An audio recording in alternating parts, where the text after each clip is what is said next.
अब पद ही नहीं है तो जब आधे ही पद पर आपको नियुक्ति करनी थी तो सभी पदों पर नियुक्ति कैसे हो गई? भाषा के अंतर्गत हिंदी के शिक्षक होंगे, अंग्रेजी के शिक्षक होंगे, संस्कृत के शिक्षक होंगे, उर्दू के शिक्षक होंगे, तो 4 स्नातक शिक्षक होंगे। फिर उसके बाद में गणित के शिक्षक होंगे, विज्ञान के होंगे और सामाजिक विज्ञान के होंगे।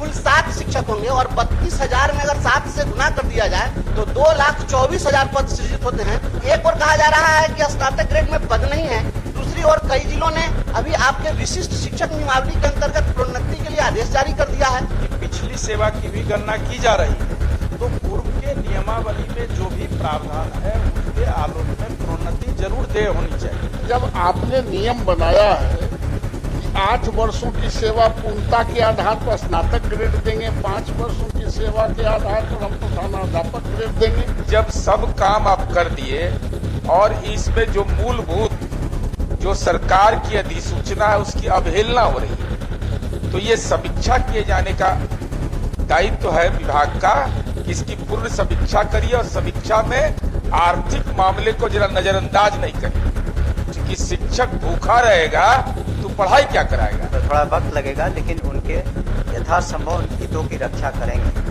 इतना आप कह सकते हैं। ठीक है।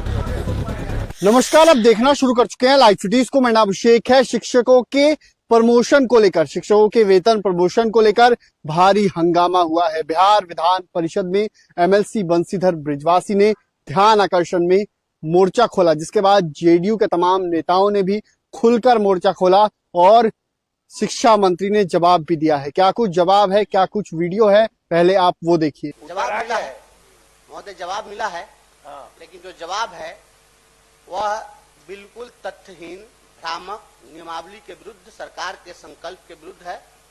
यह नियोजित शिक्षकों की अंतिम और चिर प्रतीक्षित मांग से यह जुड़ा हुआ मामला है। वर्ष 2012 में राज्य सरकार ने नियमावली जारी की 3/4/2012 को, और उसमें नियमावली की कंडिका 7 में प्रावधान बनाया गया कि सभी स्कूलों में 1 to 5 के बेसिक ग्रेड शिक्षक कहे जाएंगे, 6 to 8 के स्नातक ग्रेड कहे जाएंगे और मिडिल स्कूल में एक हेडमास्टर का पद होगा। और इसमें कहा गया कि इन पदों पर नियमावली की अधिसूचना से लगातार 2 वर्षों तक सीधे इन पदों को भरा जाएगा और तत्पश्चात आधे पद प्रोन्नति से भरे जाएंगे और आधे पदों पर सीधे नियोजन किया जाएगा। यह 2 वर्षों के लिए था महोदय, और यह 14 साल बीत गए हैं और उसके बाद यह जवाब दिया जा रहा है कि अब पद ही नहीं है तो जब आधे ही पद पर आपको नियुक्ति करनी थी तो सभी पदों पर नियुक्ति कैसे हो गई? और आज भी यह जो तथ्य है यह भी समझ से परे है, क्योंकि राज्य में लगभग 32,000 मध्य विद्यालय हैं और स्नातक ग्रेड का जो पद है जिस पर हम प्रमोशन मांग रहे हैं उसमें भाषा के अंतर्गत हिंदी के शिक्षक होंगे, अंग्रेजी के शिक्षक होंगे, संस्कृत के शिक्षक होंगे, उर्दू के शिक्षक होंगे, तो 4 स्नातक शिक्षक होंगे। फिर उसके बाद में गणित के शिक्षक होंगे, विज्ञान के होंगे और सामाजिक विज्ञान के होंगे। कुल 7 शिक्षक होंगे और 32,000 में अगर 7 से गुना कर दिया जाए तो 2,24,000 पद सृजित होते हैं। तो इतने पदों पर स्नातक ग्रेड में बहाली कब हो गई? यह तो बिल्कुल तथ्य से परे है और यह कह करके यह गुमराह करने की कोशिश की जा रही है महोदय। उसी प्रकार से हाई स्कूलों में जो माध्यमिक शिक्षक थे उनको उच्च माध्यमिक शिक्षक में प्रमोशन देना था, फिर उच्च माध्यमिक शिक्षकों को प्रधानाध्यापक में प्रमोशन देना था, तो यह काम भी नहीं हुआ।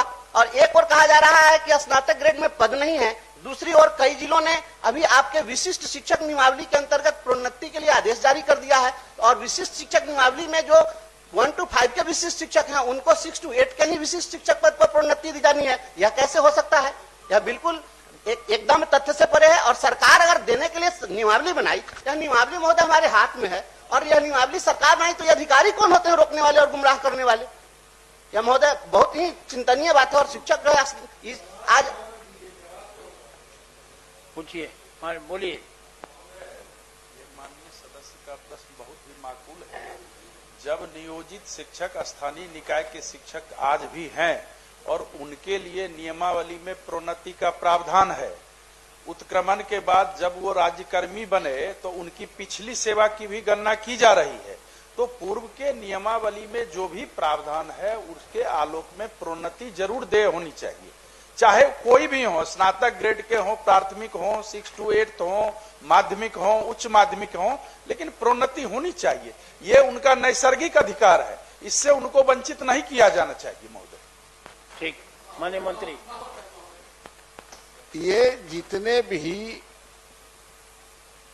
नियमावली बनी है राज्य सरकार ने बनाए हैं और अपने नियमावली को संशोधन करना, नहीं मानना, उसकी अवहेलना करना, ये शिक्षा विभाग का काम रह गया। महोदय, जब आपने नियम बनाया है कि 8 वर्षों की सेवा पूर्णता के आधार पर स्नातक ग्रेड देंगे, 5 वर्षों की सेवा के आधार पर हम प्रधानाध्यापक ग्रेड देंगे और इस तरह के कई मुद्दे हैं महोदय, तो आप जब आपने कानून बना लिया, आपने उनका सेवा संहिता बना लिया, तो फिर उनको इसके अनुसार काम करने में कौन सी कठिनाई है सरकार को, ये मैं जानना चाहता हूं सरकार से कि आप इसको कब तक पूरा करेंगे, क्या कठिनाई है, ये सरकार से सदन में जानना चाहते हैं। माननीय मंत्री, शिक्षक के रूप में उनका ग्रेड पे तय कर दिया, लेवल 9 के तहत प्रधानाध्यापक के पद पर कर दिया।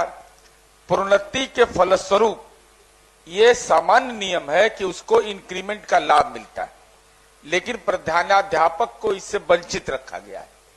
तो हम केवल यह माननीय मंत्री जी के संज्ञान में देना चाहते हैं कि जब सब काम आप कर दिए और इसमें जो मूलभूत जो सरकार की अधिसूचना है उसकी अवहेलना हो रही है, तो ये समीक्षा किए जाने का दायित्व है विभाग का कि इसकी पूर्ण समीक्षा करिए और समीक्षा में आर्थिक मामले को जरा नजरअंदाज नहीं करिए। क्योंकि शिक्षक भूखा रहेगा तो पढ़ाई क्या कराएगा। चलिए, और कोई? समय खत्म हो जाएगा, जवाब नहीं हो पाएगा। क्या वीर विहीन महिमा जानू, कोई नहीं है। चलिए, तो महामंत्री, देखिए मंत्री जी बोलिए। माननीय सभापति महोदय, मैं गौर से सभी सदस्यों की बातों को सुन रहा था। शुरू में प्रश्न जिन्होंने प्रश्न उठाया है, ध्यानाकर्षण का हाथ भी है, लेकिन एक शब्द, एक वाक्य उसमें ध्यान दीजिएगा। हमने कहा है, पहली बात तो कहीं से भी सरकार जो पंचायती राज व्यवस्था से जो हमारे शिक्षक शिक्षिकाएं आए थे, उनके प्रति सरकार ने किसी तरह की अनदेखी नहीं की। अगर ये बात रहती तो एक मामूली सी परीक्षा लेकर 8-2.5 लाख वो सरकारी कर्मचारी नहीं होते। तो ऐसी बात नहीं है कि जो पंचायती राज व्यवस्था से जो शिक्षक आए हैं उनकी अनदेखी की जा रही है। एक और मौका है उनको तो पुनः अपना एक मामूली परीक्षा देने का, ताकि वो सरकारी सेवक बन सकें। तो ये कुल मिलाकर अगर हमारी मंशा सरकार की रहती, माननीय मुख्यमंत्री की, तो कोई और नजरिया हो सकता था, लेकिन नजरिया बिल्कुल सकारात्मक है और जिसकी वजह से 2.5 लाख की संख्या में वो बने। प्रश्न जो जितनी बातें उठी उसके बारे में हमने स्पष्ट रूप से कहा है कि राज्य सरकार इन मुद्दों पर स्थानीय निकाय के शिक्षकों को प्रोन्नति देने के अलग से प्रावधान करने पर विचार कर रही है। तो हम लोग को जितने मुद्दे उठे, चाहे वो वेतन का मामला हो, प्रोटेक्शन का, पे प्रोटेक्शन का हो, या एनोमलीज जिसको वेतन विसंगति कहते हैं, या उनकी नियुक्ति जो अलग अलग जगहों पर करनी है, उस पर निश्चित रूप से उनको हम लोगों ने संज्ञान लिया है। अगर संज्ञान नहीं लेते तो ये बात हम अपनी बात अपने जवाब में नहीं लिखते, उसमें थोड़ा वक्त लगेगा, लेकिन उनके यथासंभव हितों की रक्षा करेंगे, इतना आप कह सकते हैं।